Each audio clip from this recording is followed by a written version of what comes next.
Bismillahirrahmanirrahim. My name is Kamal Khan and you are watching Physics with Kamal Khan. Students, previous lecture में हमने जो है grip series के first 10 MCQs को discuss किया था. आज के लेक्चर में हम 11 से लेकर 20 तक MCQs को डिस्कस करेंगे. तो स्टार्ट करते हैं MCQ नंबर 11 से. A body starts from rest moving with a constant acceleration 10 metre per second square. एक बॉडी है जो कि रेस्ट से स्टार्ट लेती है और constant acceleration of 10 metre per second square के साथ मूव कर रही है. Then distance covered in first second, second second and third second will be dash metre. पहले सेकंड में कितना डिस्टेंस ट्रेवल करेगी, दूसरे सेकंड में कितना डिस्टेंस ट्रेवल करेगी, इसी तरह से तीसरे सेकंड में जो है वो कितना डिस्टेंस ट्रेवल करेगी. तो पहले मैं इसका आप लोगों का एक आसान सा तरीका समझाता हूँ, उसके बाद हम सॉल्व भी करेंगे. बेटा देखिए, पहले सेकंड में जाहिर सी बात है थोड़ा सा डिस्टेंस ट्रेवल करेगी, दूसरे सेकंड में उससे ज़्यादा डिस्टेंस और तीसरे सेकंड में उससे भी ज़्यादा डिस्टेंस ट्रेवल करेगी. तो ज़रा ऑप्शंस को देखिए. ये वाला जो ऑप्शन है, ऑप्शन बी 15, 5, 25, क्या ये वाला करेक्ट हो सकता है? दूसरे सेकंड में तो ये कम डिस्टेंस ट्रेवल कर रहा है as compare to first second, तो ये वाला हमारे पास करेक्ट नहीं हो सकता. एक तो हमें ये पता चला. अच्छा, ऑप्शन डी को ज़रा देखें. 45, 30 एंड 15, पहले वाले में बहुत ज़्यादा ट्रेवल किया है, दूसरे वाले में उससे कम, तीसरे वाले में उससे कम, तो ये वाला भी हमारे पास करेक्ट नहीं हो सकता. अभी या तो ऑप्शन ए करेक्ट होगा या फिर ऑप्शन सी हमारे पास करेक्ट होगा. तो इसके लिए हम इसको सॉल्व करते हैं.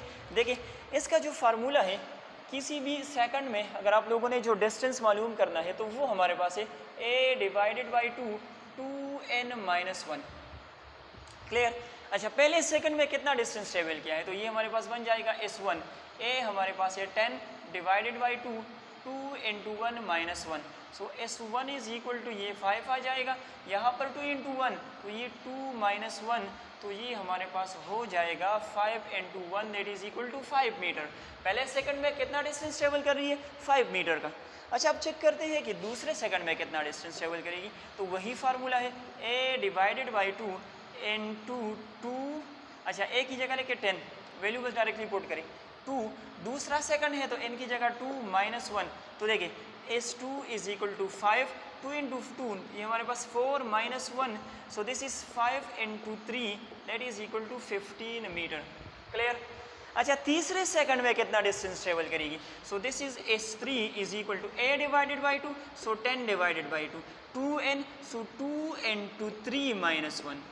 ठीक है, so s3 is equal to 5, 2 into 3 तो ये हमारे पास 6 minus 1, so this is 5 into 5 that is equal to 25 metre. पहले सेकंड में 5 मीटर, दूसरे सेकंड में 15 मीटर, इसी तरह से तीसरे सेकंड में 25 metre. So option A is the correct option. Clear है? अच्छा, MCQ number 2. Tripling the speed of a vehicle multiplies the minimum distance needed for stopping at by. एक ऑप्शन ए हमारे पास 3, ऑप्शन बी हमारे पास 9, option C is 6 and option D is 12. अच्छा, देखते हैं, इसको सॉल्व करते हैं कि कौन सा वाला हमारे पास जो है वो करेक्ट ऑप्शन है. आप लोगों ने पढ़ा है थर्ड इक्वेशन ऑफ मोशन, उसी को इस्तेमाल करेंगे. 2ac is equal to vf square minus vi square. यहाँ पर एक बात को ज़रा नोट करें, स्टॉपिंग एट, तो जब ये स्टॉप होगी तो वहाँ पर फाइनल वेलोसिटी हमारे पास कितनी हो जाएगी? वो हमारे पास 0 हो जाएगी. सो this is 0 minus vi square. अभी ज़रा दूसरी चीज़ को नोट करें, यहाँ पर ये जो बॉडी स्टॉप करेगी तो इसका मतलब ये है कि इसकी वेलोसिटी में डिक्रीज़ आएगा और लास्ट में क्या होगा? ये स्टॉप होगा. तो इसके अंदर जो एक्सेलरेशन होगा बेटा वो हमारे पास नेगेटिव होगा. तो क्या मैं यहाँ पर लिख सकता हूँ 2 into minus a into s is equal to minus vi square. क्या मैं इसको यूँ लिख सकता हूँ माइनस 2as, और यहाँ पर भी i की जगह अगर मैं सिर्फ v लिखूँ, क्योंकि हमारे पास क्या है, एक ही वेलोसिटी है, फाइनल तो वैसे भी 0 है, तो ये माइनस जो है इस माइनस के साथ कैंसिल हो जाएगा. This is 2as is equal to v square. अभी हमने s और v का रिलेशन चेक करना है. अगर इसको मैं प्रोपोर्शनलिटी में कन्वर्ट करूँगा तो इस कांस्टेंट को मैं बाहर निकालूंगा. 2 और a हमारे पास कांस्टेंट है, so s is directly proportional to v square. अभी क्वेश्चन को देखिए, वहाँ पर कह रहे ट्रिपलिंग द स्पीड, तो अगर स्पीड ट्रिपल हो जाए तो ट्रिपल का आप लोगों ने स्क्वायर लेना है, तो वो कितना हो जाएगा? That will be 9. So the correct option is option B 9. Clear? Okay. MCQ number 13. A ball is dropped from a tower cover 25 metre in last second. एक बाल को जो है टावर से नीचे गिराया गया है और लास्ट सेकंड में वो जो है 25 मीटर का डिस्टेंस कवर करता है. अच्छा, before hitting the ground height of the tower will be, तो हमारे पास जो टावर है उसका हाइट कितना होगा. जो फर्स्ट MCQ था ज़रा उसको आप लोग रिकॉल करें, जो मैंने सॉल्व किया अभी, तो वो पहले सेकंड में डिस्टेंस ट्रेवल कर रहा था 5 मीटर का, दूसरे में ट्रेवल कर रहा था कितना 15 मीटर का, और तीसरे में वो ट्रेवल कर रहा था 25 मीटर का. तो ये क्या करता है, अगर ये 25 मीटर का डिस्टेंस ट्रेवल कर रहा है तो इसका मतलब ये है कि ये इसका थर्ड सेकंड है. इससे पहले वाले सेकंड में इसने कवर किया होगा 15 मीटर का, जो कि उसका सेकंड होगा, और उससे पहले वाले सेकंड जो इसका फर्स्ट सेकंड होगा उसमें इसने कवर किया होगा 5 मीटर का. तो जितना टोटल डिस्टेंस इसने ट्रेवल किया है वही हमारे पास हाइट ऑफ द टावर भी होगी. तो इन तीनों को ऐड करें. This is 20 + 25 which is equal to 45 metre. So the correct option is option C 45 metre. Clear है? Okay. MCQ number 14. The displacement and distance covered by body in 6 second is. आपके नीचे ऑप्शन है 6 metre, 14 metre, 14 metre and 14 metre, इसी तरह से 14 metre and 6 metre और 6 metre and 6 metre. आपको एक ग्राफ गिवन है वेलोसिटी और टाइम का. आप लोगों ने क्या करना है, ये 6 सेकंड के अंदर इसने डिस्टेंस कितना ट्रेवल किया होगा और इसने डिस्प्लेसमेंट कितना ट्रेवल किया होगा, ये हमने मालूम करना है. अगर ये ग्राफ आप लोगों को ज़्यादा क्लियर नज़र नहीं आ रहा तो आप लोग इसको बुक में भी चेक कर सकते हो. आपकी बुक में ये क्वेश्चन नंबर 14 है. अच्छा देखिए, अगर मैंने डिस्टेंस मालूम करना है तो यहाँ पर मैं डिस्टेंस मालूम करूँगा, ये वाला डिस्टेंस मैं मालूम करूँगा और ये वाला डिस्टेंस मैं मालूम करूँगा. इन तीनों को मैं क्या करूँगा, ऐड करूँगा. तो चूँकि ये हमारे पास वेलोसिटी टाइम का ग्राफ है तो ज़रा देखें, अगर ये वेलोसिटी टाइम का ग्राफ है तो इसके अंडर जो एरिया है वो हमारे पास डिस्टेंस के बराबर होती है. अच्छा, अब यहाँ पर एरिया कितना होगा, तो इस साइड को मल्टीप्लाई करें बेटा इस साइड से. तो यहाँ पर हमारे पास 4 है और यहाँ पर हमारे पास क्या है 2 है. तो ये वाला जो हमारे पास डिस्टेंस होगा दिस विल बी 4 × 2. क्लियर है? साथ में लिखिए मीटर, क्योंकि कंफ्यूजन नहीं होगी.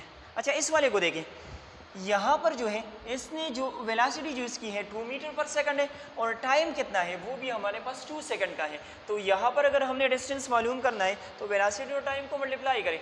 सो दिस इज़ 2 × 2, ये भी हमारे पास एक डिस्टेंस होगा. इसी तरह से इस वाले को चेक करें, यहाँ पर इसकी जो वेलोसिटी है 1 मीटर पर सेकंड और टाइम इसने लिया हुआ है 2 सेकंड्स का.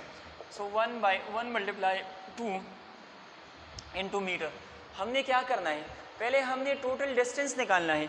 तो ये डिस्टेंस प्लस ये वाला डिस्टेंस प्लस ये वाला डिस्टेंस, दरमियान में प्लस लगा लें. सो दिस इज़ 8 मीटर, यहाँ पर लिखिए distance 8 metre plus 4 metre plus 2 metre. So this is 14 metre.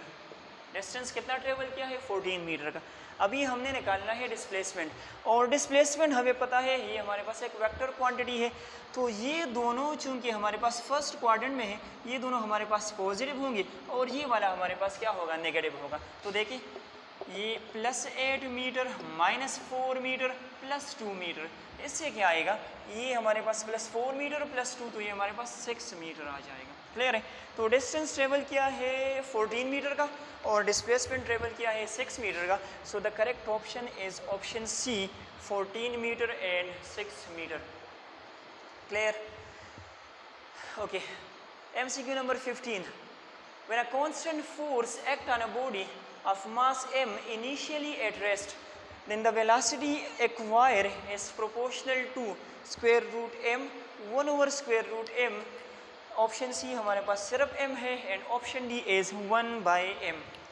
देखते हैं, एक कांस्टेंट फोर्स है, एक बॉडी के ऊपर क्या करता है, एक्ट करता है, जिसका मास m है. क्लियर है? अच्छा, और वो जो है इनिशियली रेस्ट में है. तो बेटा हमें पता है फोर्स जो है वो बराबर होता है m × a के. अच्छा, एक्सेलरेशन जो है that is ΔV divided by ΔT. अच्छा, ΔV तो ये है Vf - Vi/ΔT. क्या आ जाएगा, Vf - Vi/ΔT. Initially at rest का मतलब ये है कि ये वाला जो टर्म है वी आई ये हमारे पास ज़ीरो है, सो एम यहाँ पर आ जाएगा V F divided by T. सिर्फ एक ही वेलासिटी है तो मैं इसको v भी लिख सकता हूँ, f is equal to m v divided by t आ जाएगा। बिल्कुल लास्ट में देखिए, then the velocity acquire is proportional to, हमने वेलासिटी और मास का रिलेशन निकालना है। तो ज़रा देखिए, ये दोनों चूंकि एक साइड पर है, मास को यहाँ शिफ्ट करें, so f divided by m is equal to v divided by t. तो चेक करें बेटा, v और m का जो हमारे पास है वो इनवर्स रिलेशन बन रहा है, 1/m। Option D is the correct option. Clear? Okay. MCQ number 16, a body moving along the circumference of a circle completes 3 revolutions. If the radius of the circular path is r, the ratio of displacement to covered path is, और covered path को हम distance कहते हैं, is dash. Option A 4 pi r, option B 2 pi r, option C is 6 pi r and option D is 0. देखिए, बड़ा simple question है। पहले हम पाथ कवर्ड जो है, जो पाथ इसने कवर किया है वो असल में डिस्टेंस के बराबर होगा, तो उसको मालूम करते हैं। बेटा ज़रा रिकॉल करें, जब एक बॉडी सर्कुलर पाथ पर एक रोटेशन कंप्लीट करे तो वो कितना डिस्टेंस ट्रेवल करती है? वो जो डिस्टेंस ट्रेवल करती है वो हमारे पास होता है 2 पाई आर के बराबर, ठीक है। लेकिन यहाँ पर कह रहे हैं 3 रिवोल्यूशंस, तो जब ये 3 रिवोल्यूशंस कंप्लीट करेगी तो इसको हम 3 से मल्टीप्लाई करेंगे, तो टोटल डिस्टेंस ये जो ट्रेवल करेगी दैट इज 6 पाई आर के बराबर। ओके, सही है। अभी डिस्प्लेसमेंट, तो हमने ये भी पढ़ा है कि जब एक बॉडी एक कंप्लीट चक्कर लगाती है, रिवॉल्यूशन करती है, तो उसका जो टोटल डिस्प्लेसमेंट होता है वो हमारे पास 0 के बराबर होता है।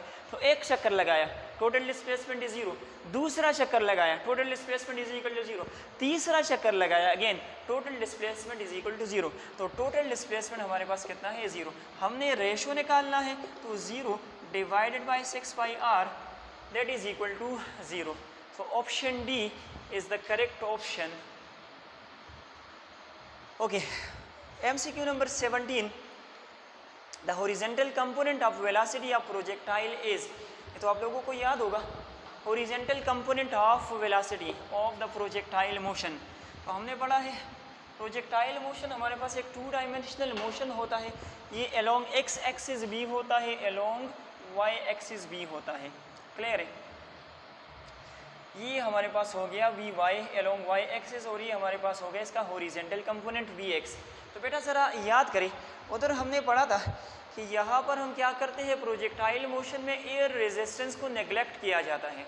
जब एयर रेजिस्टेंस नेग्लेक्ट हो जाए इसका मतलब ये है कि हॉरिजेंटल एक्सिस के ऊपर कोई भी फोर्स एक्ट नहीं कर रहा। तो जब कोई भी फोर्स एक्ट नहीं करेगा तो इसकी वेलोसिटी में कोई चेंज नहीं आएगा। तो हॉरिजेंटल कंपोनेंट पर जो वेलोसिटी होगी वो हमारे पास कांस्टेंट रहेगी, उसमें कोई चेंज नहीं आएगा, कोई एक्सेलरेशन प्रोड्यूस नहीं होगा। So the horizontal component of velocity of projectile is remains the same. Option A is the correct option. Clear है? Okay. If instantaneous acceleration equal to average acceleration, then body is moving with, अगर instantaneous acceleration और average acceleration आपस में बराबर हो जाए तो फिर बॉडी जो है उसकी moving with variable acceleration, uniform acceleration, uniform velocity या इंक्रीजिंग एक्सेलरेशन। ज़रा देखिए, मैं आप लोगों को थोड़ा सा इमेजिन कराता हूँ। ये हमारे पास है एक पाथ, ठीक है, इसको मैंने 3 हिस्सों में डिवाइड किया। अच्छा, यहाँ पर बॉडी की वेलोसिटी है 5 मीटर पर सेकंड, यहाँ पर बॉडी की वेलोसिटी है 10 मीटर पर सेकंड, यहाँ पर वेलोसिटी है 15 मीटर पर सेकंड और यहाँ पर है 20 metre per second. Let's say यहाँ पर टाइम 1 सेकंड और ये 1 सेकंड। मैंने क्या करना है, एक्सेलरेशन निकालना है, change in velocity per unit time. यहाँ पर change in velocity 5 metre per second divided by time 1 second, तो एक्सेलरेशन यहाँ पर है 5 मीटर पर सेकंड स्क्वायर। इसी तरह से यहाँ पर 5 मीटर पर सेकंड स्क्वायर, इसी तरह से ये वाला 5 मीटर पर सेकंड स्क्वायर। ये हमारे पास हो गई यूनिफॉर्म एक्सेलरेशन। अब मैंने ये चेक करना है कि ये जो बॉडी यूनिफॉर्म एक्सेलरेशन के साथ मूव कर रही है, क्या इसका इंस्टेंटेनियस एक्सेलरेशन और एवरेज एक्सेलरेशन आपस में बराबर है या नहीं है। ज़रा देखिए, इसका मैं एवरेज एक्सेलरेशन निकालता हूँ, तो एवरेज किस तरह से आएगा, इन तीनों को ऐड करें, डिवाइडेड बाई 3 करें, तो इससे आएगा 15 metre per second square divided by 3, that is equal to 5 metre per second square. Clear है। इसका एवरेज एक्सेलरेशन कितना है, 5 मीटर पर सेकंड स्क्वायर। अभी देखिए इंस्टेंटेनियस एक्सेलरेशन, अगर इस पॉइंट पर मैं इस बॉडी का एक्सेलरेशन चेक करूं तो कितना आएगा, वही 5 मीटर पर सेकंड स्क्वायर। अगर इस वाले पॉइंट पर चेक करूं 5 मीटर पर सेकंड स्क्वायर, इस वाले पॉइंट पर 5 मीटर पर सेकंड स्क्वायर, तो बेटा इसका मतलब ये हुआ कि जब भी एक बॉडी यूनिफॉर्म एक्सेलरेशन के साथ मूव करेगी तो इसकी जो एवरेज एक्सेलरेशन है वो बराबर होगी इंस्टेंटेनियस एक्सेलरेशन के। So the correct option is uniform acceleration, option B, right. Okay, next MCQ है, a rocket works on the principle of conservation of dash. ये तो बड़ा आसान है, एक रॉकेट जो है वो कौन से प्रिंसिपल ऑफ कंजर्वेशन के ऊपर काम करता है, तो सबको पता होगा, this is conservation of momentum, option B is the correct option. Last MCQ आज के लेक्चर का, the momentum of an object is increased from 10 Newton second to 20 Newton second by the application of a force in 1 second.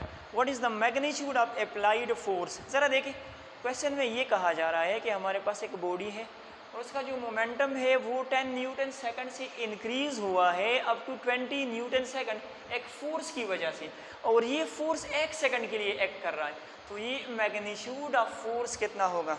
ज़रा देखिए, as F is equal to delta P over delta T, delta P divided by delta T.